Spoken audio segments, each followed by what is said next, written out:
Good morning, everyone. Yes, I'm a farmer by training, for those who never knew. Most of you know my IT side, but actually at the university, I did agriculture, specialized in economics, but then jumped into computers. I think our faculty was the second to have computers after technology by then. Like I said, my name is James. I'm here to talk about, put it up there. Simple. The subject I chose is where is there? Because the theme says, are we there yet? And I'm asking, where is there? Growing up, during the time I was a kid, I remember to have a TV, to have a video deck in your home, you were there. Okay? I grew up in those flats which are recently demolished at Lugogo. You know that area they're going to, build a whole new stuff. And a full range of almost over 80 households. There was only one home with a deck. And that home, they were there. Okay? From the time I was a kid, you go to school, I go to P7, and to be there meant that I had to join an Ivy League school. By then, the Ivy League schools were these Christian-oriented schools, or rather church-oriented. Chisubi, Budo, Namilyango. You get to that school, you are there. And again, during that same time, you only got there if you joined Makerere University. It happened to be the only university. And there was no private sponsorship. You had to get a government scholarship. If you never got that, sorry, you had to try again. When you got there, you were there. Not only because you had finally qualified to be among the elites, but also you had a chance to experience unlimited freedom. And that freedom was quite hectic sometimes, because I can't forget the fact that the first 2 weeks of my stay at Makerere University, I was in a 24-hour state of drunkenness. I'll be frank with that, I won't hide it. Midway the university, you start realizing, what next am I going to do? When I leave the university, which place am I going to work, or what will I do? And then you start thinking of that A-list company that you can join. We never had the luxury of the MTNs, but still you wanted, I want to go maybe to Bank of Uganda, I want to go to Uganda Posts and Telecommunications. Who remembers that? Uganda Posts and Telecommunications. That's the grandfather of UTL today. Okay, so that makes me look old, eh? Sorry if I'm scaring you. Then after school, of course, I've been through a lot, and you realize that from observations of society, today's elite, those of us who are out there working, those of us who claim to be contributing to the economy, the number of things that keep defining us. And these have been my observations. The usual elite in Uganda today has a car, a house, has a certain lifestyle. Corporate identity is another thing that comes along with being an elite, corporate elite. You have the latest gadgets, like this iPad. I don't know if it's the latest, but anyway, some of these funny gadgets that we keep rolling around. Kids are going to international school if you are a parent. Many of them are members in gyms, all sorts of clubs around. Doesn't that define the current elite in Kampala today? And many of them are proud of all these things. Or rather, we are proud. Let me not say they. We are proud. And they have this semblance of we have arrived. When you find people, it's so common for them to be introduced. That this is Mr. Mutekanga, the corporate global manager representative of BBB Incorporated from the USA, in charge of East, Central, Southern, and Sub-Oceanian Islands. You're like, hey, By the time they finish the title, you have forgotten the name Muteka. Preference is to be identified with certain corporate body. But we won't lose our identity for that. Does that mean we are there? Because now you have this title that makes you be part of the global corporate crowd. Many of the corporates want to make regular appearance in the tabloids. I have heard of some of us who even pay money to have our pictures in the tabloids. So-and-so was at this A-list party, hosted by the top business guru in town. We shun our villages so much, like they're the source of the worst plague. That is we the corporates today, most of us. We pride in knowing so much how much Jay-Z earns, and yet we have no idea that Mukene is the fast growing commercial fish in this country called Uganda today. Do we know Mukene by any chance? Someone will quickly quote, oh, this deal, I don't know who recently is going to be the next billionaire in hip hop. This guy, he has sold beats, and now he's going to be a billionaire. Like, oh, okay, that's good. That's good. And what is your plan? If I get another job, That is today's corporate. We criticize everything around us, claiming to have the answers, but still lock ourselves up in our comfort zone. Are we there yet? How can we claim to be there when an agriculturalist can't help farmers to improve their farming systems? An engineer can't help improve the water well in the village where he or she comes from. They keep going there, they find people are suffering, poor water, contaminated. They can't come up with a simple design structure to help these guys get access to clean water. And we call ourselves engineers. And then tomorrow we blame these very peasants for refusing to educate their children. The timer seems to be off. Black out. A social scientist can't address the challenges posed by street kids. Oh, they are dirty. Let them go back to Karamoja. You're a social scientist. Can't you sit down and come up with a solution to that? Is it because you're in your nice car, full of AC, and you've arrived? Like they say locally?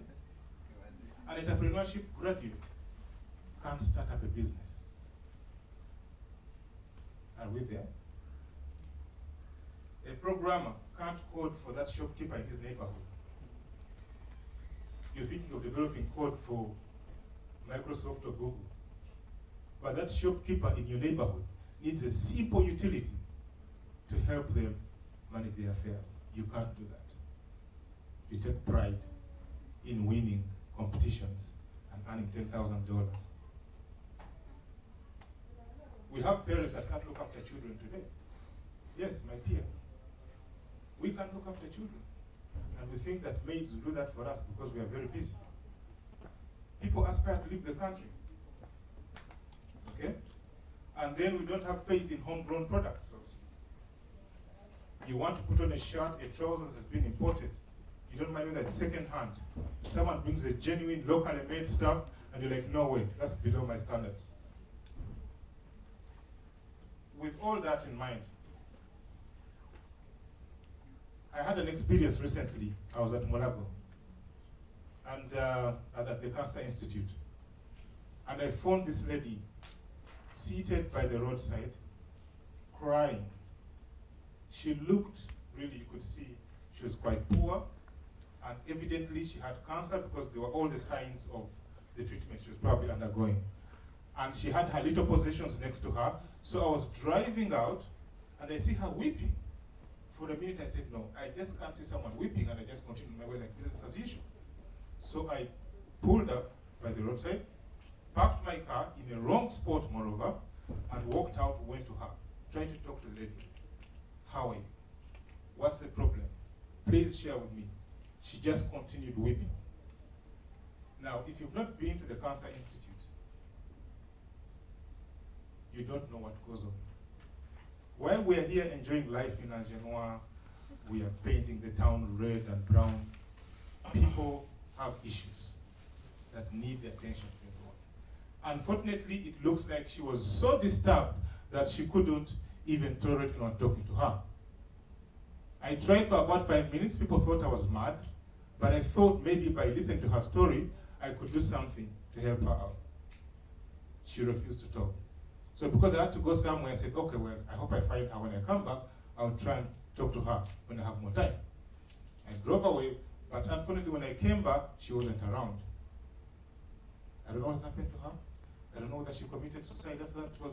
My judgment was probably she had reached the end of the road. Maybe she had been told, look, we can no longer treat you. You either pay money or you go away. I can't be sure what had happened, but it looks that way. So it ate me inside. I was like, can we be there when people, can we claim to be there when people are in such situations? Have you ever bothered to find out that child in your neighborhood who you find at 10 a.m. is running around without going to school? Don't you ask yourself, why isn't this kid in school? I did the same one time where I stayed there in Mukono.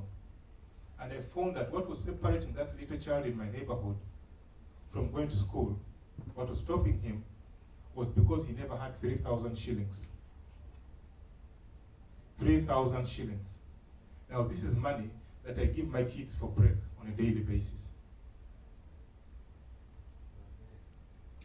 Am I there? You know? So I quickly went ahead and tried to help out. But if I hadn't stopped to ask, that kid would still not be going to school. Is having nice roads to our homes and workplaces a sign that all is well? Because you don't hit any pothole as you're driving your car, there's no kafufu, Mama Jenny has made the pavements. Now ladies can walk with their high heels very well without getting scared that they'll break. Is that a sign that all is well?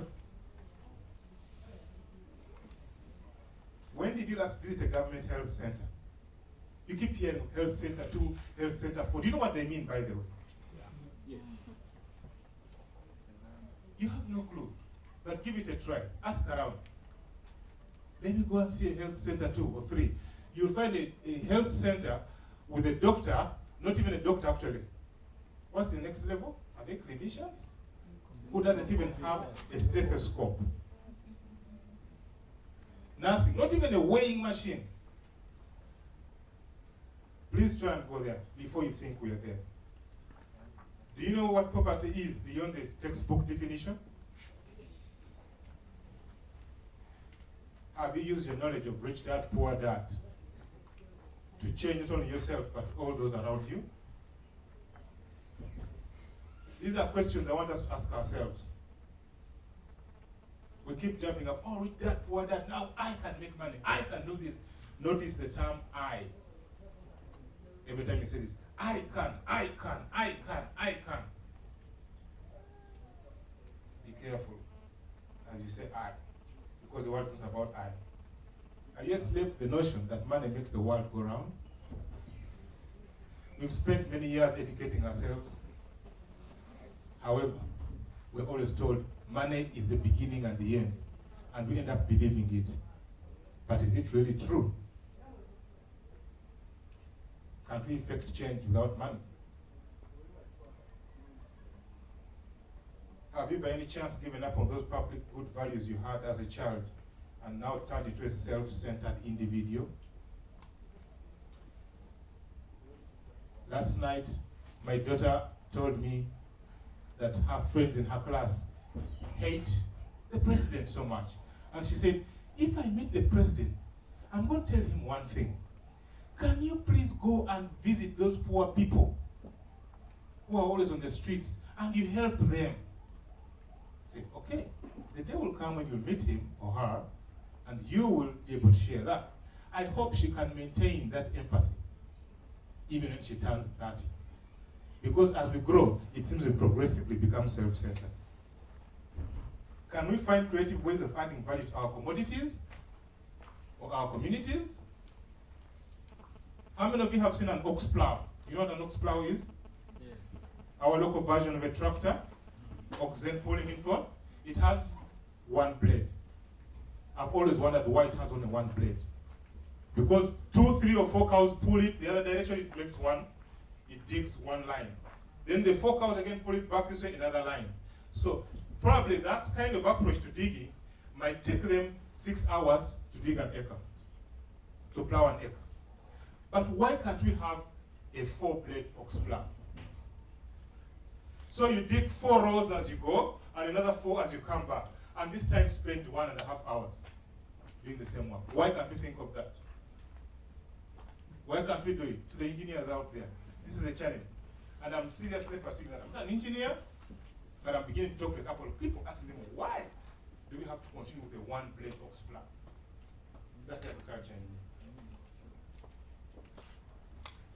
Are you a convert of the copy and paste disease that is affecting us? Because Americans have done it this way, so we can also do it in Uganda that way. Because in the UK they did this, so even Uganda we should be able to do the same. We have unique issues, we have unique situations, we have unique challenges. We need to start thinking deeply about that. We might be there, we might not be there. But I don't know, and I still ask myself, where is there? Thank you.